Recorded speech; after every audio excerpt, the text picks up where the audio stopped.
Hello friends, எல்லாருக்கும் வணக்கம். இன்றைக்கி ரொம்பவே சூப்பரான ஒரு ரெசிபி தான் பார்க்க போகிறோம்.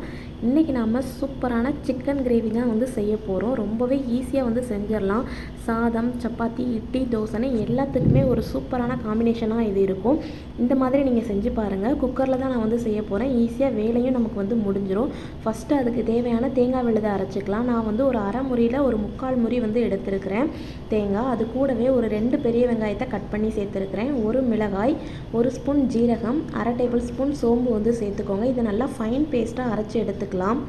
வெங்காயம் அதிகமாக இருந்தால் தான் கிரேவி நல்லாயிருக்கும். அந்த வெங்காயத்துலேயே கொஞ்சம் வெங்காயம் தனியாக எடுத்து வச்சுருக்கிறேன். 2 தக்காளி கட் பண்ணி வச்சுருக்கிறேன். இப்போ நாம் குழம்புக்கு தேவையான அளவு எண்ணெய் சேர்த்துடலாம். நான் இன்றைக்கி ஒரு 4 டேபிள் ஸ்பூன் அளவு சேர்த்துருக்கேன். எண்ணெய் கொஞ்சம் நிறையா சேர்த்திங்கன்னா ரொம்பவே சூப்பராக இருக்கும். அது கூடவே கடுகு, பெருஞ்சீரகம் சேர்த்துக்கலாம். அது நல்லா பொரிஞ்சதுக்கப்புறமா ஒரு 3 வரமிளகாயை சேர்த்துக்கோங்க. அது கூடவே நம்ம மிச்சம் எடுத்து வச்சுருந்த அந்த வெங்காயத்தை நம்ம சேர்த்துடலாம்.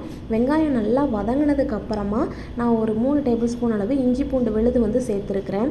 இஞ்சி பூண்டு விழுது எண்ணெயில் நல்லா கலந்து அதோட பச்சை வாசனை போனதுக்கப்புறமா நம்ம தக்காளி சேர்த்துடலாம். தக்காளி ஓரளவுக்கு பாதி வதங்கினதுக்கு அப்புறமா நம்ம குழம்புக்கு தேவையான மசாலா சேர்த்துடலாம்.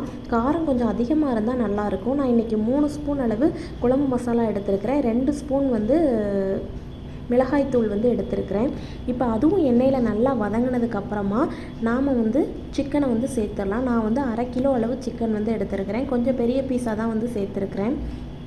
இப்போ தேவையான அளவு உப்பு சேர்த்துட்டு அதை நல்லா மிக்ஸ் பண்ணி விட்டுட்டு ரொம்ப கொஞ்சமாக தண்ணி சேர்த்துக்கோங்க. அந்த மசாலாவோட பச்சை வடெல்லாம் போகணும். கொஞ்சம் இது கொதித்து வரட்டும்.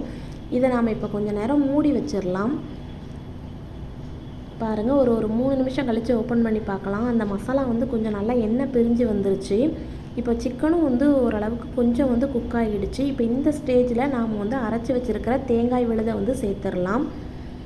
இப்போ நம்ம குக்கரில் செய்கிறனால நீங்கள் மசாலா சேர்த்துட்டு உடனே தேங்காய் சேர்த்துட்டு நம்ம மூடி வைக்கிறத விட இந்த மாதிரி கொஞ்சம் எண்ணெயில் மசாலாவோட பச்சை வாசனைலாம் போனதுக்கப்புறம் இந்த மாதிரி தேங்காய் விழுதை அரைச்சி சேர்த்திங்க அப்படின்னா குழம்பு ரொம்ப டேஸ்ட்டாக இருக்கும். மசாலாவோட பச்சை வாசனை எதுவுமே இருக்காது. குக்கரை நம்ம இப்போ மூடி வச்சுட்டு ஒரு 5 விசில் விட்டு எடுக்கலாம். மீடியம் ஃப்ளேமில் நல்லா வெந்து வந்துடும். கேஸ் நல்லா போனதுக்கப்புறம் ஓப்பன் பண்ணி பாருங்கள். அப்போ தான் சிக்கன் நல்லா குக் ஆகி கிடைக்கும். உங்களுக்கு தண்ணி எந்த அளவுக்கு தேவையோ அதுக்கு ஏற்ற மாதிரி சேர்த்துக்கோங்க. தேங்காய் தண்ணி கம்மியாக சேர்த்திங்க அப்படின்னா இந்த மாதிரி நமக்கு கிரேவி ஃபார்மில் நமக்கு கிடைக்கும். இப்போ பாருங்கள், இந்த மாதிரி கிரேவி நமக்கு சாதத்துக்குமே நல்லாயிருக்கும், சப்பாத்திக்குமே ரொம்பவே நல்லாயிருக்கும். நீங்கள் இட்லி தோசைக்கு செய்கிறீங்கன்னா மட்டும் கொஞ்சம் தண்ணி அதிகமாக சேர்த்துக்கோங்க. இப்போ நம்ம கொஞ்சமாக மல்லி இலை, ஃபைனலாக கஸ்தூரி மேத்தி தான் நான் சேர்க்குறேன். இதை சேர்த்து நீங்கள் சிக்கன் கிரேவி செய்யும்போது அவ்வளோ ஒரு டேஸ்ட்டாக இருக்கும். நீங்கள் கடையில் ஹோட்டலெலாம் சாப்பிட்ற அதே டேஸ்ட்லேயே நமக்கு கிடைக்கும். ட்ரை பண்ணி பாருங்கள். எப்படி இருக்குன்னு கீழே கமெண்டில் சொல்லுங்கள். தேங்க்யூ.